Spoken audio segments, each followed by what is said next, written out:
Hello and welcome to the volunteer orientation for the Williamson County Regional Animal Shelter. My name is Erin Duran and I am the volunteer and foster coordinator. Most of you have probably received a few emails from me by now, but if you haven't, I do have an email and a work phone where you can always reach me at.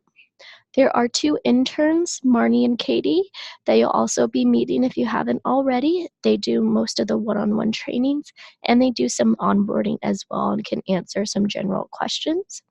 They are fans of WCRS interns. Most of you should recognize this, as that's where that donation had to be paid for to view these videos, and that donation helps fund these positions.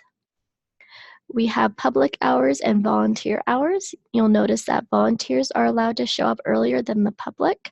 You guys can get here about 8 o'clock in the morning, and we'll show you how to park in the back and how to get in and what doors will be unlocked, because most of the external doors will be locked since we won't be open to the public, but you guys are more than welcome to volunteer as early as 8 a.m.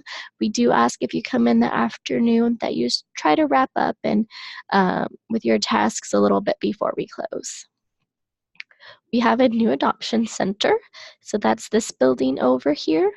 There is a different driveway to access that building, and this is where all of our adoptions will occur. Every animal that's available for adoption will be in that building. And our shelter services is our old shelter. That's where our stray animals are, our animals that have been owner surrendered, and we have our vet techs over there in our surgery department as well. And that shelter driveway stays the same. This is our back parking lot that I was talking about that you guys can park in, but we will have to show you how to get in there. We service about 7,000 animals every year, mainly dogs and cats. We service Round Rock, Cedar Park, Leander, Hutto, and Williamson County.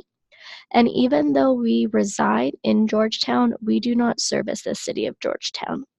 Georgetown and Taylor, they have their own city shelters and they did not want to participate in ours. And so this map just kind of outlines all the areas that we do. Our vision is to save every medically and behaviorally sound companion animal. And we have a few objectives of how to accomplish this. For example, increasing pet adoptions, emphasizing humane care, assisting our animal controls. And we also, by having this regional facility, we reduce the cost to each participating city. And we can really only achieve this mission and objectives with community support, whether that's through responsible pet ownership, adoptions, and also our volunteers and fosters. We have been no-kill since 2010, and what no-kill means is that we have a save rate of at least 90%, and that means that 90% of our animals have a live release, whether it's being transferred to a rescue partner, getting adopted, or being returned to their owner. We actually average about 95% or higher. I think last month we had a 99% save rate. If we do euthanize, the categories usually are quality of life, severe medical cases, severe behavior cases where we cannot adopt out these animals to the public, or neonatal kittens. Neonatal kittens are extremely hard to save, especially without a mom. We do have an amazing foster care program that gives most of them the fighting chance, but unfortunately every now and then we do lose a kitten. Our shelter is an open intake shelter, so no animal is turned away regardless of their condition or the shelter's capacity. So we are still able to have and maintain a no-kill shelter, even with also being an open intake shelter. And how to become a volunteer. Most of you guys have probably already gone through these steps. Some of them may be a little refresher, or some of them may be what's coming up next. Volunteers ages 12 to 15 must have a parent or guardian who also completes the volunteer steps as well. You have to create an online account with Digital Cheetah. In that account, you can log your hours, you can see additional information, and that's where you'll sign up for your one-on-one training. You're going to fill out a volunteer application. Just lets us know a little bit more about you, kind of when we can expect you at the shelter, and what you're interested in. at 16 years and older need a background check on file. Once you submit that background check, I will submit it to HR, and then they will let me know that you pass or fail. I will only reach out to you if you fail, just due to the number of background checks I get sent in. So if you haven't heard anything regarding your background check, you are all cleared and you are ready to volunteer. We're going to ask for that donation fee being paid to the WCRASF fans. And like I said before, that donation just helps fund the volunteer program. You're going to attend the orientation or listen to one like you currently are now. A one-on-one training and tour is what's next after this video. And after this video, you will fill out a little questionnaire, make sure that you listen to everything. And after that, someone will have to go in and manually approve your account. And then once it's approved, you can log back in and have access to our one-on-one training calendar. Our policies, we want you to keep your information up to date.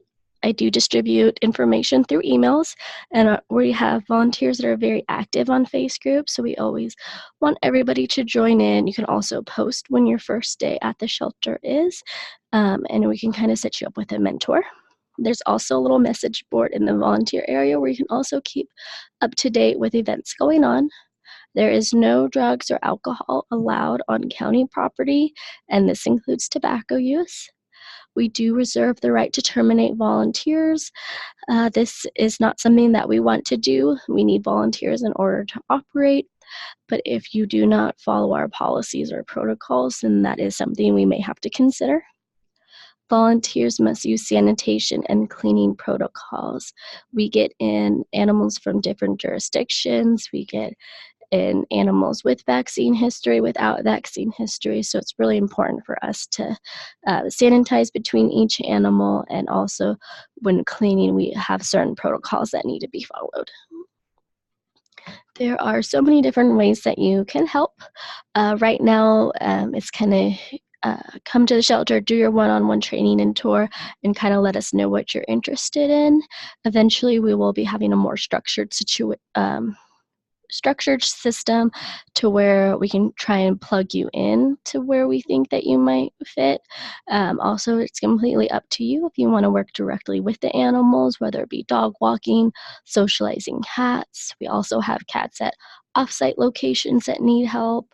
We have office work, laundry, leading programs like rescue readers, adoption ambassador, advocacy program, and also fostering. If you can't get to the shelter as often as you want to, but you still want to help us, you can always foster an animal for us. There are different supplies for different tasks. The main supply that we have a concern with is dog walking and cat socialization. So this is a dog walking outfit. She has long pants on, a sweatshirt. Sweatshirts are also good for handling cats. They help prevent little kitten scratches. She has a treat bag with some treats that she's getting ready to give Diego over here. And she has closed-toed shoes. And she is using a Mendota leash. Mendota leashes can be found on Amazon for about $15. We do recommend them because they are a collar and leash in one. A lot of collars that dogs come in with, they're not fitted properly, and the dogs may be able to slip out of them. So we always recommend having some sort of slip lead or Mendota leash. Body language is very important, whether you work directly with the animals or not. We want to make sure that you do not have a threatening human body posture, which includes directly staring at the animal, your arms raised with or without a weapon. And when I say weapon, just think about something. Okay.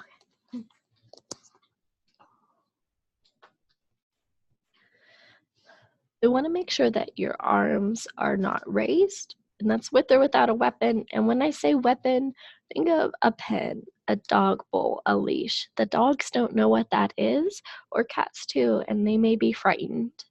Rapid movement towards the animal. Don't run or chase them. Shouting or growling commands. Try, and even if you're not working directly with the animals, try and make sure you're not shouting to another coworker or volunteer or staff member. our dog color levels.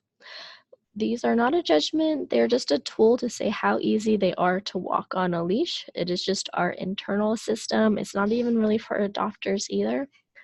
Green is very easy to handle. Blue is moderately easy to handle. Yellow, some skills training to acquire, and the skill level kind of just goes up from there. Once you start taking your one-on-one training, we are going to do a little more in-depth training in those one-on-ones so that you will be able to walk green dogs and blue dogs. So you will get a green sticker and a blue sticker on your name badge. And then after you attend a blue training class, which those are held about once a month, and those just cover our training philosophies and kind of just give you some one-on-one tips and tricks. And then after that, we will take away your green sticker, so you will no longer be a new volunteer, and you will just be blue.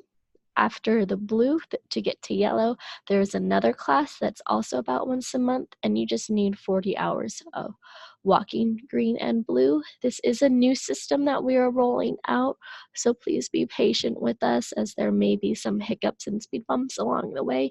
But if you have any questions or concerns or it's too confusing, please let me know, and I will try to make it less confusing for everybody. And how to pet a dog. This is really important if you want to pet a dog or if someone wants to pet the dog that you are walking.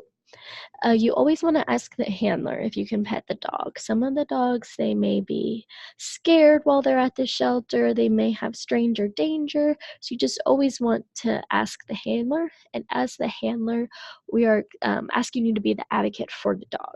So if someone's approaching you and the dog that you are walking, and you know it's not a good fit or you're just not sure, you can always tell that to another volunteer or a customer to say, stop, please don't approach this dog. I'm still getting used to him.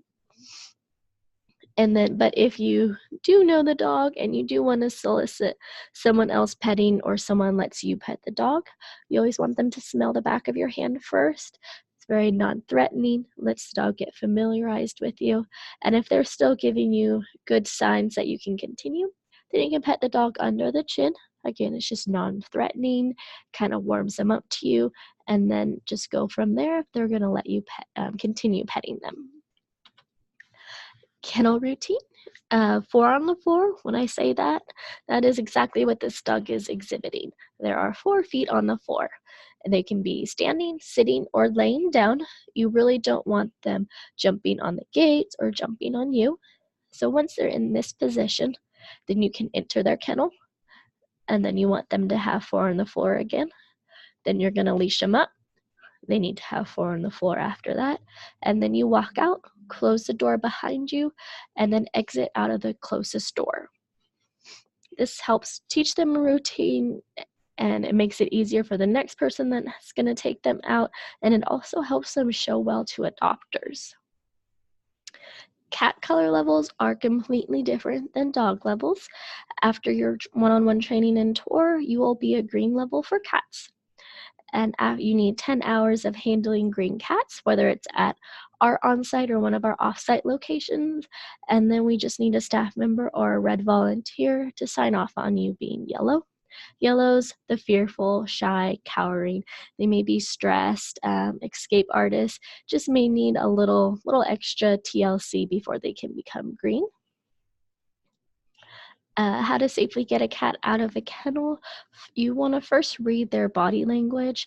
You can offer your hand to them, let them try and pet you, rub against you, and let them smell you and kind of warm up to you. If everything seems to be going well, then you can gently lift them out of the kennel while supporting their hindquarters. If they seem to be cowering, they seem like they don't want to be touched or handled, do not force them out of the kennel. This is already a stressful place, and we don't need to make it more stressful for them. We do have cat colony rooms. Color levels still apply in here, and you must be the same level as the highest color level in the room. So you'll have to sort through these papers up here and make sure that their color level matches yours. The public is not allowed in these rooms, so if you are up front in our cat adoption, kind of keep an eye out on that. And only staff is to move cats in and out of the colony room. We do an all-in, all-out method. So we put a group of cats in here. We wait till they all get adopted. Once they get adopted, then we're going to deep clean the room, sanitize it, and then bring a new batch of cats in there. Customer service is very important to our shelter. We want every customer to have this nice, smiley, happy faces like Cloudy's family. We want everyone to have a positive experience while they are at our shelter. So we're going to ask that you be polite and helpful. You do not have to help customers or potential adopters. You can say, I'm a volunteer. Let me find a staff member that can help you. But if you do want to engage in them, ask them questions, listen to the answers. Adoption fees do vary, and never promise an animal to an adopter. From the time that animal enters to the shelter to the time that animal could be made available for adoption, there's a lot that can happen. Rescues could come for the animal. The animal could be returned to its owner. We just don't want to promise an animal. And we also do offer a customer service training class. It'll brush up on your skills and also learn our policies. With our new building open up and our new programs that we're starting, policies are going to change, and it just might be a good refresher. Our managers, Alexis is our kennel manager. She's responsible for kennel staff and the veterinary technicians and day-to-day tasks. Linda is the administrative supervisor. She is in charge of the front staff employees, and she's also behind the scenes and makes sure that we are a well-oiled shelter. Misty is our community programs coordinator, and so I took the volunteer and foster programs from her. So she still does our off-site locations, marketing, media. I think right here in this picture, she's actually doing Pet of the Week in Austin. And Cheryl is our animal services director. And we're also going to ask you to be kind, respect boundaries, directions, and emergencies, especially by one of the managers. Sometimes we are often short-staffed, and there may be an emergency going on. We may be dealing with a lot at that moment, so just kind of be aware of what's going on. And now what? We're going to ask you to keep your pets up to date on vaccines. Wear clothes you don't mind getting dirty. Wash your clothes and shoes. Sanitize after each animal or wash your hands. Join our volunteer Facebook page. And once you finish this video and you answer your questions, we'll go in and approve your account. And then when you log back in, you'll have access to that one-on-one calendar, and you can schedule your volunteer, your one-on-one. And then after that, you're free to start volunteering. And like I said before, once you're ready to volunteer on your first day on your own, you can post to that volunteer Facebook group and we'll help you. If you have any questions, feel free to ask them at your one-on-one training, or you can also email me. And I do want to thank you guys for listening to this video, and I hope to see you guys soon.